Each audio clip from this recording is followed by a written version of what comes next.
Hi guys, welcome back to the channel. दोस्तों, अगर आप भी आईपीओज में इंटरेस्ट रखते हो या फिर सोच रहे हो कि कौन से आईपीओज अभी मार्केट में आने वाले हैं, तो ये वीडियो आपके लिए ही है, क्योंकि the securities and exchange board of India यानी कि सेबी ने 5 कंपनीज के आईपीओज को अप्रूव कर दिया है। आज हम ये 5 कंपनीज के आईपीओज के बारे में डिस्कस करेंगे, तो वीडियो को एंड तक जरूर देखिए and don't forget to hit that like button if you find this helpful. चलिए शुरू करते हैं।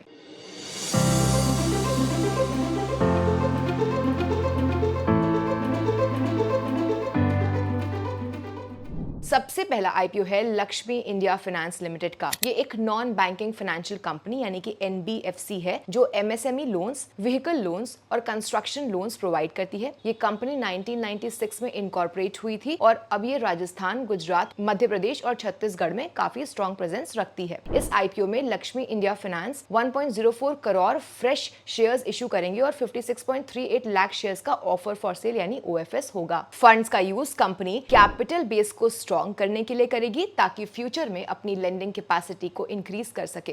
कॉम्पिटिटिव स्ट्रेंथ्स में सबसे बड़ा फैक्टर है इनका फोकस ऑन एमएसएमई फाइनेंसिंग, जो उनको कंपटीशन से काफी अलग बनाता है। प्लस उनके पास डाइवर्सिफाइड सोर्सेज ऑफ कैपिटल है, जो उनका कॉस्ट ऑफ फंड्स कम करते हैं। अब कॉम्पिटिटर्स की बात करें तो ये सेक्टर एनबीएफसी से भरा पड़ा है, तो आपको लक्ष्मी इंडिया फाइनेंस का स्ट्रेट कॉम्पिटिशन देखने को मिलेगा from companies like Akme Fintrade, SBFC finance और एमएएस फाइनेंशियल सर्विसेज जैसे प्लेयर्स के साथ। नेक्स्ट आईपीओ है जाजू रश्मि रिफ्रैक्टरीज का, जो फेरो अलॉयज बनाती है, जो स्टील प्रोडक्शन में यूज होते हैं। ये कंपनी 1995 में स्टार्ट हुई थी और अब 29 कंट्रीज को एक्सपोर्ट कर रही है। आईपीओ 150 करोड़ रुपीस का है, सारा फ्रेश इशू है और कोई ऑफर फॉर सेल कंपोनेंट नहीं है। फंड्स का यूज कंपनी के प्रपोज्ड बोकारो प्रोजेक्ट का प्रोडक्शन कैपेबिलिटी एक्सपैंड करने के लिए, वर्किंग कैपिटल रिक्वायरमेंट्स के लिए और जनरल कॉर्पोरेट पर्पसेस के लिए होगा। इनके स्ट्रेंथ्स की अगर बात करें तो कंपनी अपनी डीआरएचपी में एक स्ट्रॉन्ग इंटरनेशनल प्रेजेंस क्लेम करती है through exports to 29 countries. Plus इनके पास लॉन्ग स्टैंडिंग कस्टमर रिलेशनशिप भी है। इनका competition majorly IFGL refractories, Jainam ferro alloys and Maithan alloys के साथ हो रहा है।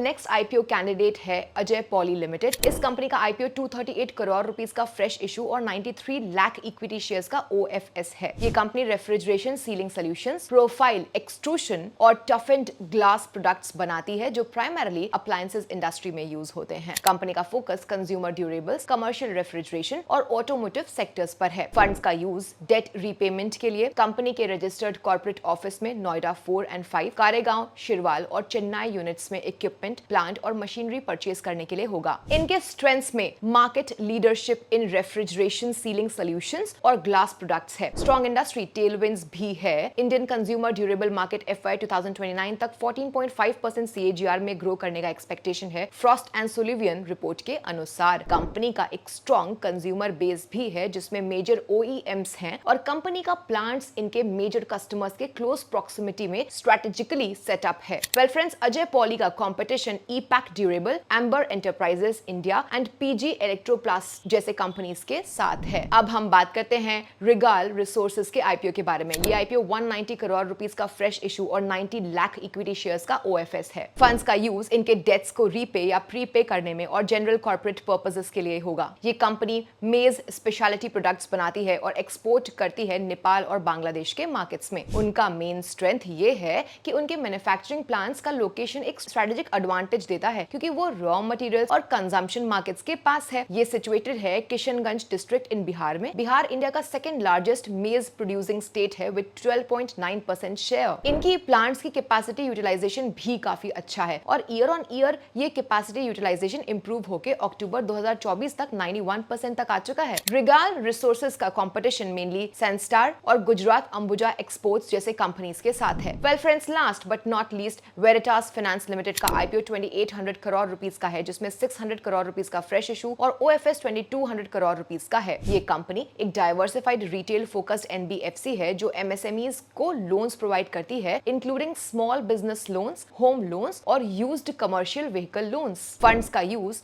कंपनी के कैपिटल बेस को स्ट्रेंथन करने के लिए होगा, जिससे फ्यूचर में और ज्यादा लेंडिंग कर सके। कंपनी का स्ट्रेंथ उनका डाइवर्सिफाइड, ग्रैन्युलर और लार्जली सिक्योर्ड पोर्टफोलियो है, प्लस उनका डिस्ट्रीब्यूशन नेटवर्क काफी स्ट्रॉन्ग है, 10 स्टेट्स और 1 यूनियन टेरिटरी में 424 ब्रांचेस के साथ, और इनका क्रेडिट असेसमेंट डेटा ड्रिवन है, जो बैड डेट्स होने का चांसेस कम करते हैं। वेरिटास फाइनेंस का competition 5 star business finance, SBFC finance और सुंदरम फाइनेंस जैसे प्लेयर्स के साथ है। ये कंपनीज वेरिटास फाइनेंस के सिमिलर फाइनेंशियल प्रोडक्ट्स ऑफर करते हैं। तो फ्रेंड्स, ये थे 5 कंपनीज के IPOs जो सेबी ने रिसेंटली अप्रूव किए हैं। हर बार की तरह याद दिला देती हूँ कि वीडियो ना सिर्फ एजुकेशनल पर्पसेस के लिए है और इसमें किसी भी तरह की बाय या सेल रिकमेंडेशन शामिल नहीं है। फ्रेंड्स, अगर आपको ये वीडियो हेल्पफुल लगा हो तो प्लीज लाइक जरूर करिए और अपना फीडबैक कमेंट सेक्शन में भी देना मत भूलिएगा। वेल, आपके क्वेश्चंस का जवाब हम जल्दी देंगे। Till then, happy investing and bye bye.